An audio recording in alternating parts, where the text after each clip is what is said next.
Olá, muito boa tarde. Estamos no ar aqui mais uma vez com o programa Saúde em Dia. Hoje, segunda-feira, 4 de agosto de 2014, às 17h30.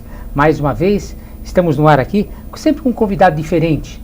Hoje, um médico infectologista, Dr. Humberto Onias. E no programa de hoje vamos falar sobre a hepatite C, uma doença infecciosa que tem causado muitas mortes no Brasil. Estudos indicam que a hepatite mata mais do que o vírus da AIDS. Para falar mais do assunto, recebo aqui o Dr. Humberto, médico responsável pelo Ambulatório de Referência para Moléstias Infecciosas de Santo André e do Serviço de Atenção Especializada em DST, AIDS Herbert Souza, em São Paulo. Seja bem-vindo, Dr. Humberto Onias. Muito obrigado pelo convite, é um prazer estar aqui, estou aqui à disposição de todos também. Obrigado por ter atendido prontamente toda a nossa produção, viu? Muito obrigado, viu? Dia 28 de julho agora, tivemos o Dia Mundial do Combate à Hepatite. Por isso vamos falar um pouquinho sobre hepatite. Né? Dados alarmantes aqui, em que a hepatite mata mais do que a AIDS. Olha só, é isso mesmo, doutor? Nós não temos aqui no Brasil dados muito bem consolidados, mas é uma tendência mundial, nos Estados Unidos isso já está acontecendo, né? Tanto por conta da gravidade do problema da hepatite, quanto pelo fato de que a própria mortalidade da AIDS vem diminuindo com o tempo, por conta dos tratamentos muito eficazes, né, que nós temos hoje para a AIDS e que estamos começando a conquistar agora para a hepatite C. Né? Então estamos entrando numa nova era nos próximos anos em que a gente acredita que essa mortalidade geral por hepatites vai se reduzir grandemente. E doutor, qual seria então a diferença entre as hepatites? Sabemos que tem hepatite A, B e C, na é verdade? E qual seria a grande diferença entre elas e se todas elas podem evoluir assim para um risco de morte? Sim, a hepatite, né, é qualquer inflamação do fígado. Né?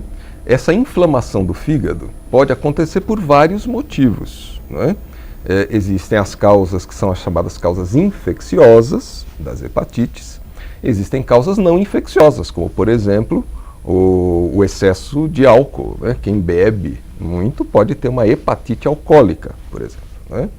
No caso, nós estamos conversando aqui sobre as hepatites infecciosas. Né? E dentre as hepatites infecciosas existem aquelas que são as mais importantes, têm mais frequência.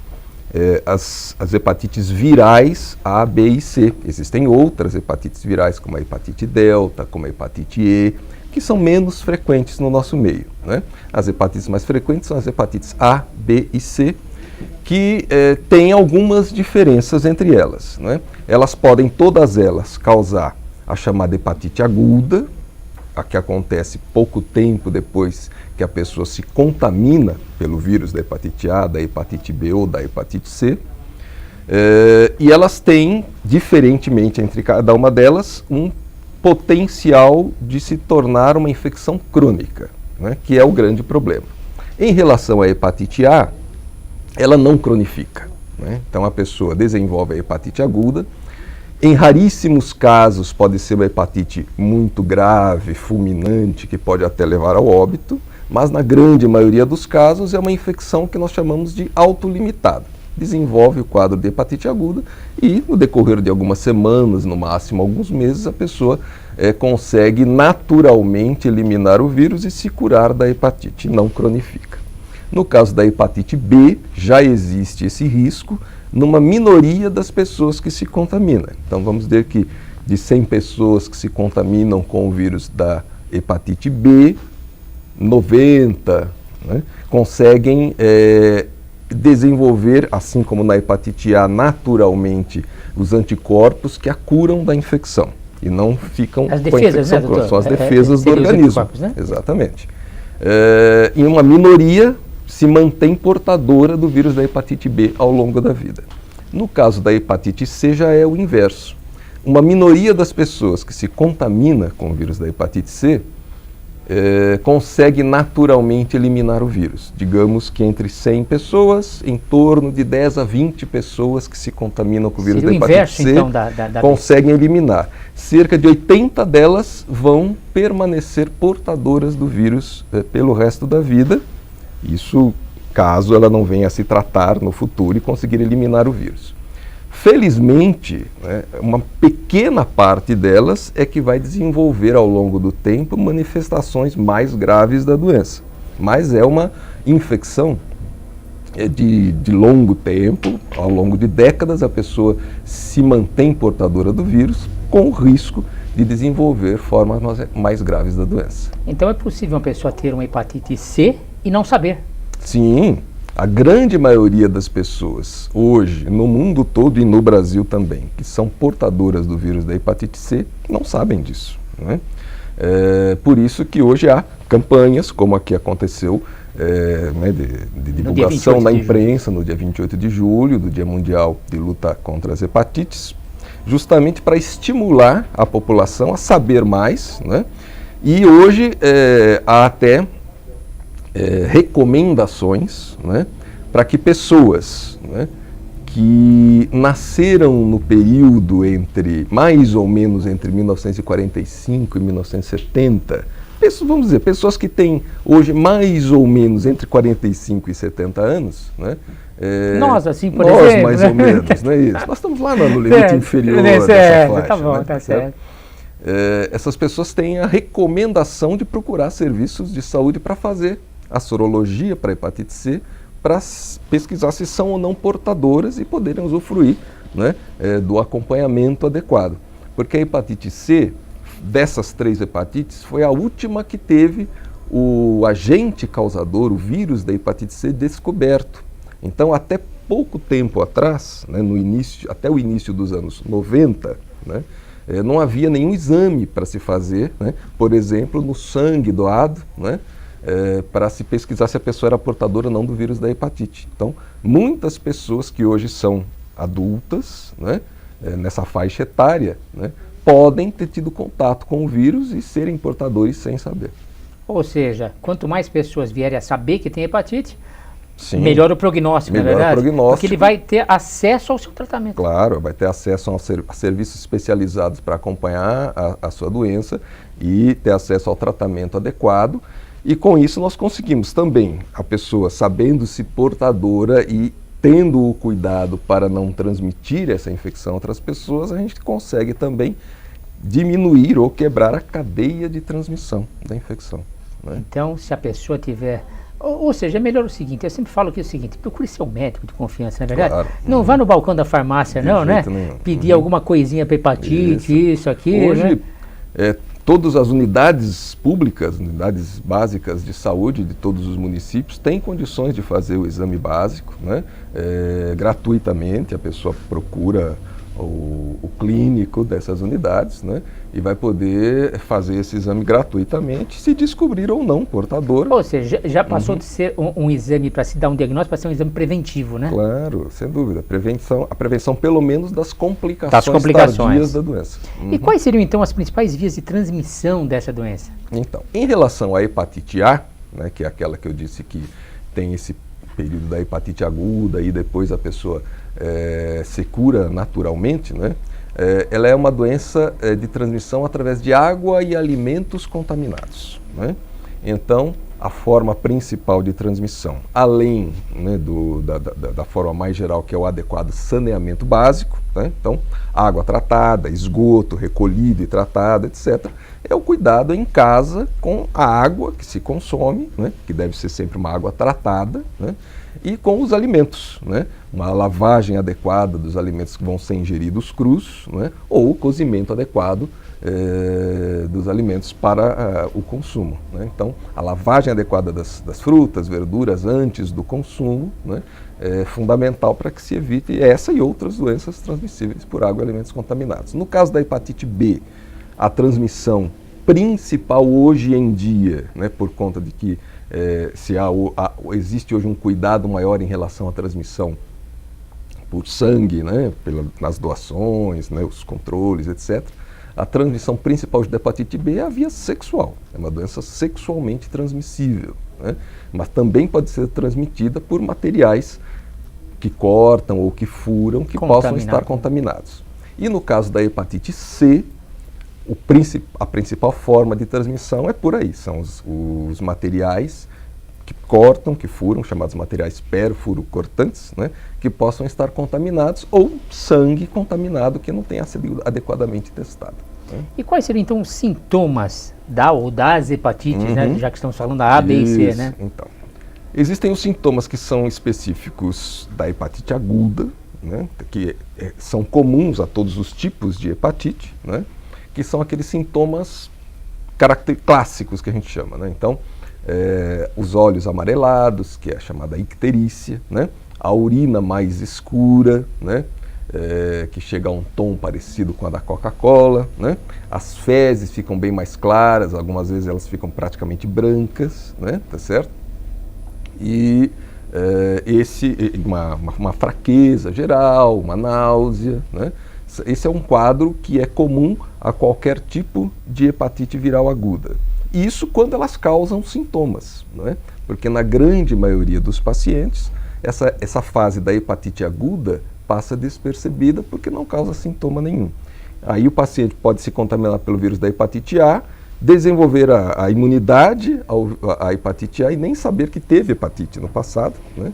Assim como para a hepatite B, e pode ser hoje um portador crônico da hepatite C sem ter esses sintomas da hepatite aguda.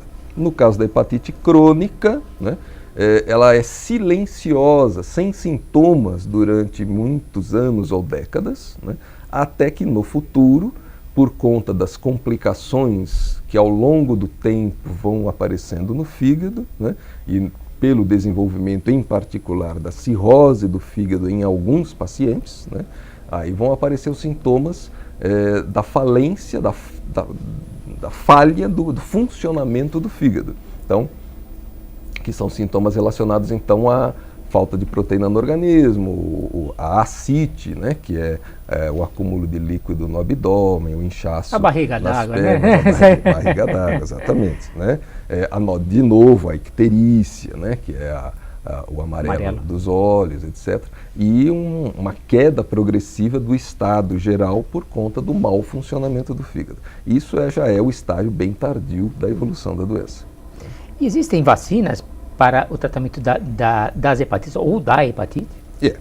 No caso dessas 3 hepatites virais, né, em relação à hepatite A, existe hoje uma vacina eficaz, né, que recentemente foi incorporada no calendário nacional de imunizações aqui no Brasil.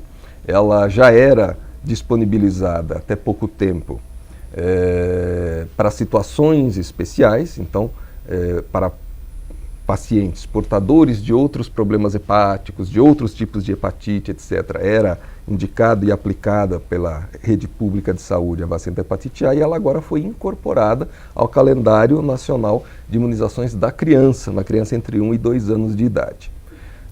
Para a hepatite B, já há um bom tempo, existe uma vacina também muito eficaz, incorporada também ao nosso calendário nacional de imunizações. Para a hepatite C, não há vacina disponível por enquanto. Existem pesquisas, né, que estão avançando bem nesse sentido para os próximos anos, mas por enquanto não há vacina. Então a prevenção é que é fundamental.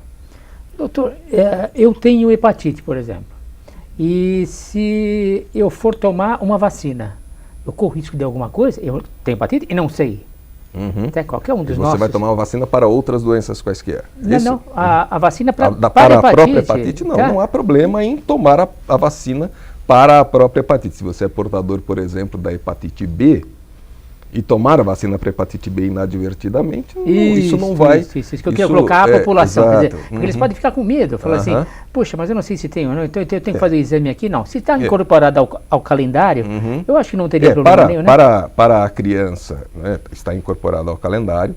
No adulto, né, ele pode tomar, mas para o adulto é sempre interessante pesquisar a presença antes de fazer, ou não, sem antes dúvida. De fazer, mas se tomar não há tem nenhum problema, nenhum. não vai ter nenhuma alteração na evolução da sua doença por conta disso. Perfeito.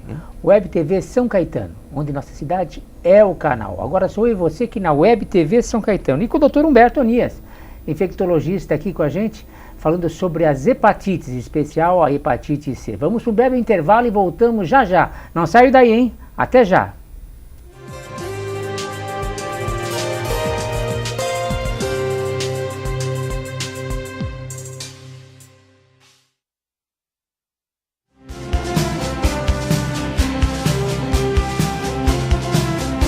Web TV São Caetano, nossa cidade é o canal.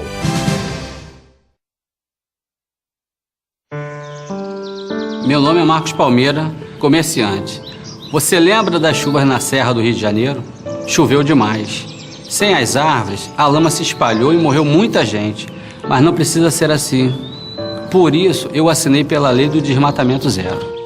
A gente tem que salvar nossas florestas. Meu nome também é Marcos Palmeira, sou ator, brasileiro e também assinei. E você? Assine.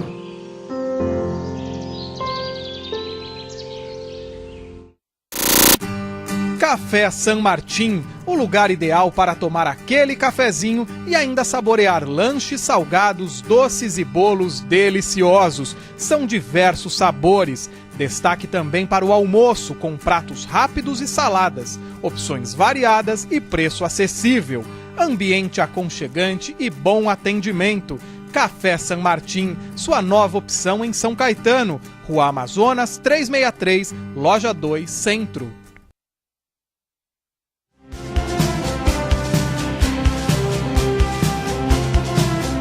Web TV São Caetano, nossa cidade é o canal.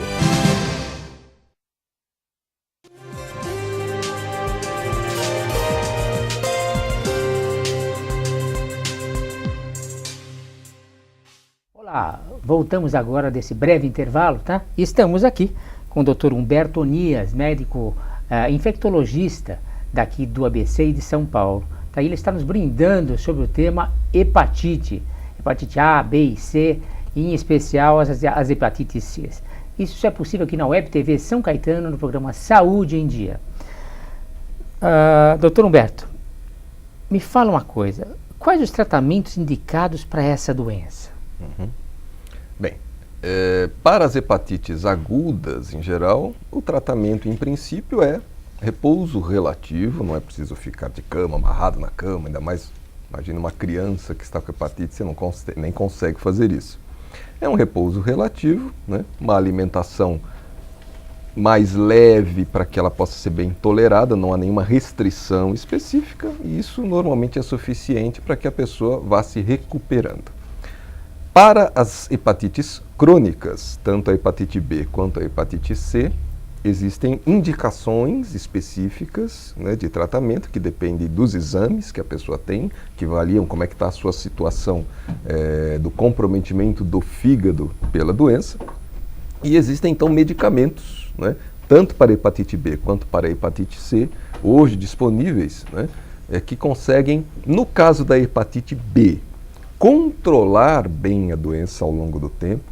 Nós não falamos de cura da hepatite B crônica com o tratamento, mas de controle ao longo do tempo. Ela estabiliza? Ela estabiliza bem. No caso da hepatite C, nós buscamos a cura, buscamos a eliminação da infecção.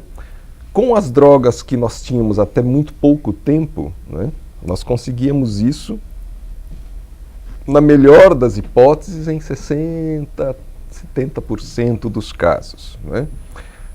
Como eu disse no início, nós estamos numa fase hoje de desenvolvimento de novas medicações, né, específicas contra o vírus da hepatite C, muito mais eficazes do que as medicações que nós já tínhamos, né, e compondo com essas medicações mais antigas novos tratamentos que conseguem aumentar muito o índice de cura, né, da hepatite C, e para os próximos anos nós temos a perspectiva de novas medicações ainda mais eficazes e com menos efeitos colaterais.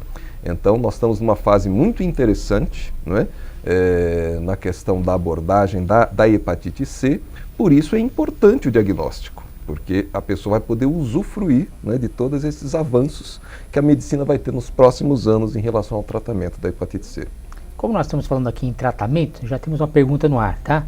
Do Ronaldo, de São Caetano. Ronaldo, de São Caetano. Obrigado, Ronaldo. Obrigado por você estar aqui linkado com a gente, tá bom? Boa tarde. Fiz tratamento com interferon e ribavirina e meu médico disse que estou curado. Há possibilidade de volta da doença?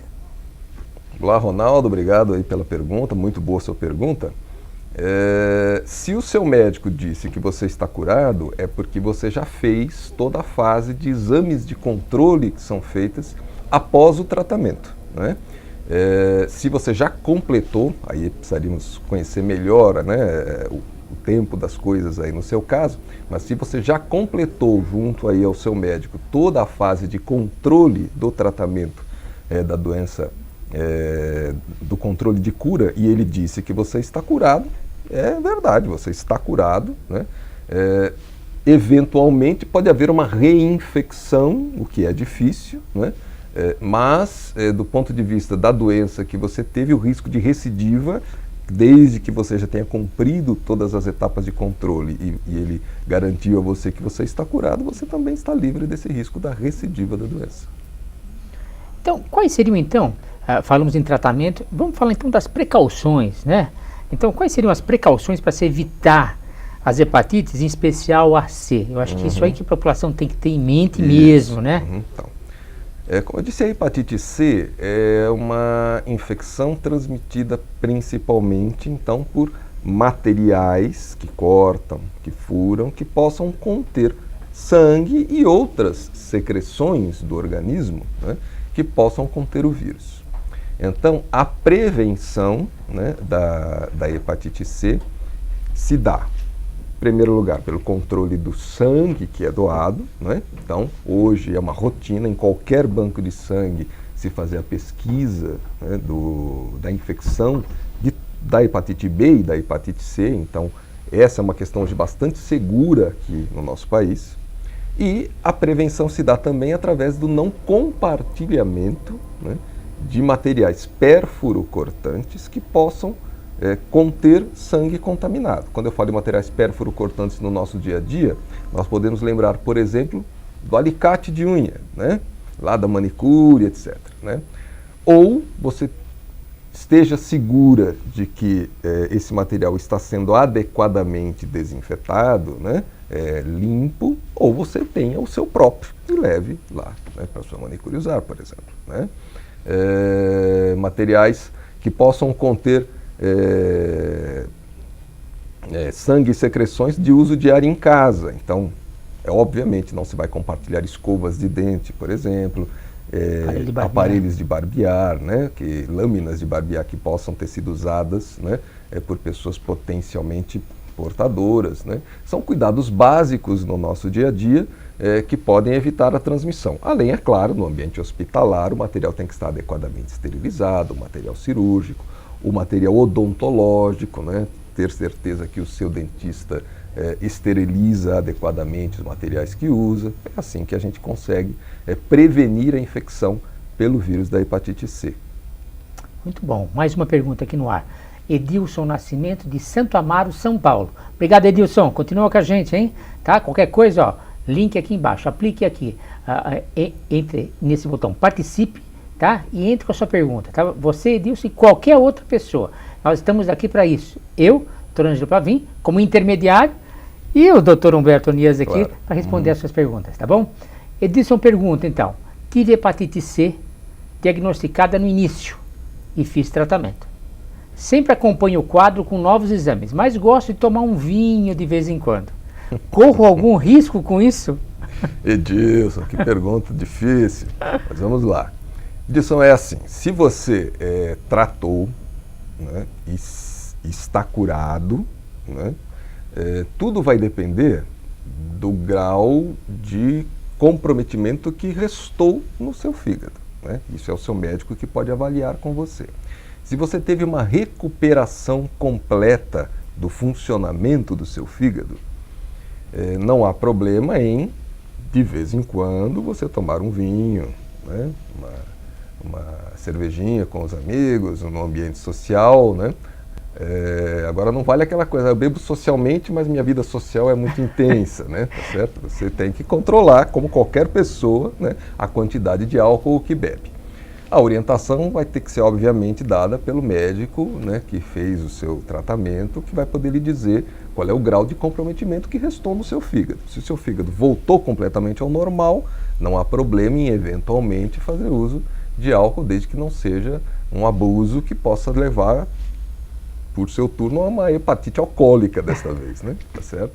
A uma cirrose depois, exato, né? Alcoólica, né? Uhum. Então, quais seriam os exames, ou então o exame feito no paciente para se diagnosticar a hepatite? Eu diria até mais, para se diagnosticar a hepatite e depois para se estabilizar. Acho que ver a função de fígado, alguma coisa assim, né? Existem exames, então, para o diagnóstico, né? Que são, em primeiro lugar, exames gerais do funcionamento do fígado, que mostram que o fígado tem alguma alteração no seu funcionamento, portanto está inflamado, tem uma hepatite, e os exames para diagnosticar o tipo específico de hepatite que está comprometendo o fígado. Que são exames hoje, como eu disse, disponíveis em qualquer unidade de saúde hoje para se fazer, tanto para a hepatite A, né, para diagnosticar uma eventual hepatite aguda pela hepatite A, quanto para a hepatite B e para a hepatite C. Nós chamamos de sorologias para as hepatites, e existem então sorologias disponíveis para essas principais hepatites em qualquer unidade de saúde.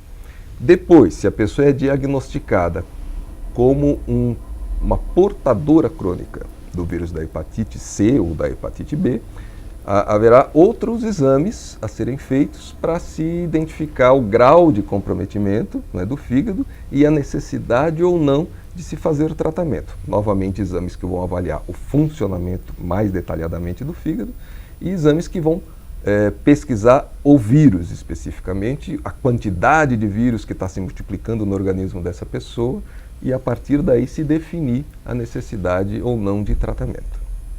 Muito bem, já temos mais outra pergunta no ar, tá bom? Marisa, de São Caetano. Obrigado, Marisa, continua com a gente, tá bom? Já tive hepatite C e contraí o HPV na região da boca. Nos dois casos, procurei o médico e fiz tratamento.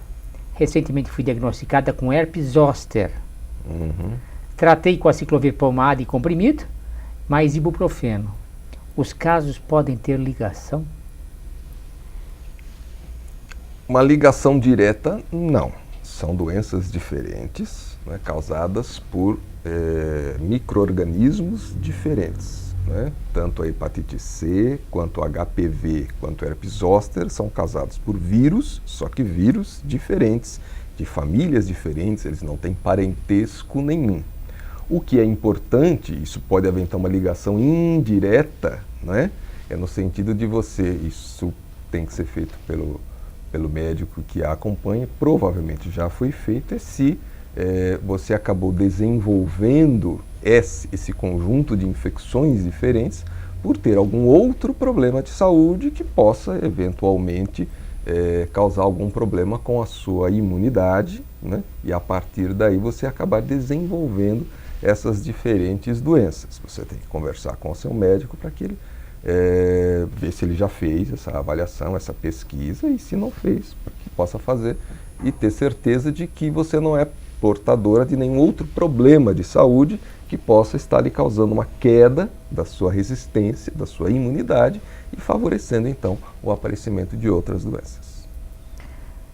Existe uma pergunta aqui que é o seguinte: a hepatite é contagiosa? Ou seja, uma pessoa que tem hepatite, ela pode passar essa hepatite? E como, né? E qual a faixa etária de risco? Será que existe alguma faixa etária para esse tipo de coisa? As hepatites, elas são contagiosas nas formas específicas de transmissão, nas formas específicas de contágio. Então, recordando que a gente conversou no início aqui, a hepatite A, ela é transmitida, o vírus está presente em água e alimentos contaminados, né? O contágio se dá na ingestão de água ou alimentos contaminados.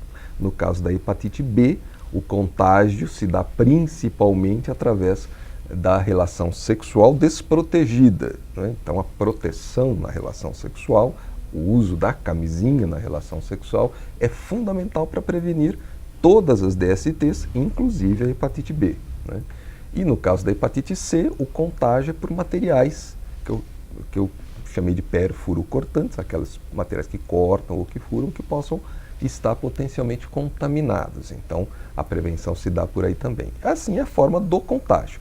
O contágio pessoa a pessoa, no sentido, estamos aqui conversando, ele tem hepatite, pode passar para mim, isso não acontece com nenhuma delas. A pessoa que tem cirrose, desculpa colocar de novo, mas você já falou sobre isso, mas vamos retirar para os internautas, tá? A pessoa que tem cirrose pode ter hepatite C? Vamos reiterar que são iguais essas doenças?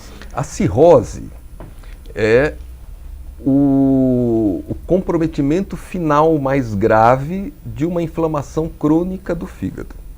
Isso pode acontecer por causas infecciosas, como a hepatite B ou a hepatite C, como pode acontecer por outras causas, como por exemplo o álcool, né?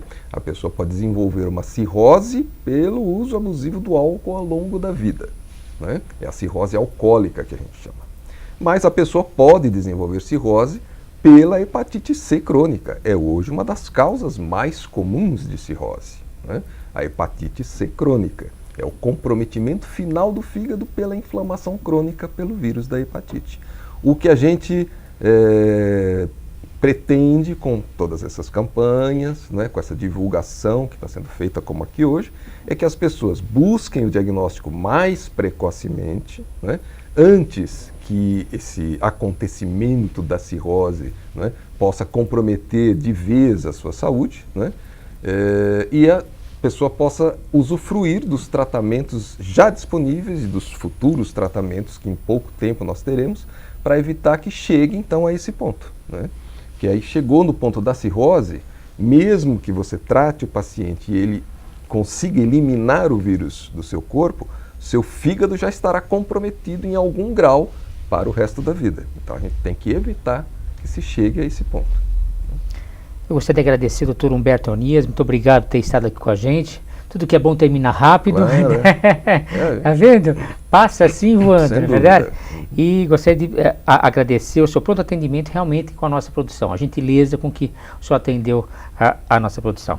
E gostaria de agradecer a todos vocês também. Suas palavras finais, por favor. Eu agradeço o convite, eu acho que é muito importante espaços como esse para nós conversarmos sobre essa questão que é tão importante na saúde pública brasileira e mundial, e me coloco à disposição para próximas oportunidades. Foi um prazer estar aqui com vocês. Muito obrigado, Dr. Humberto.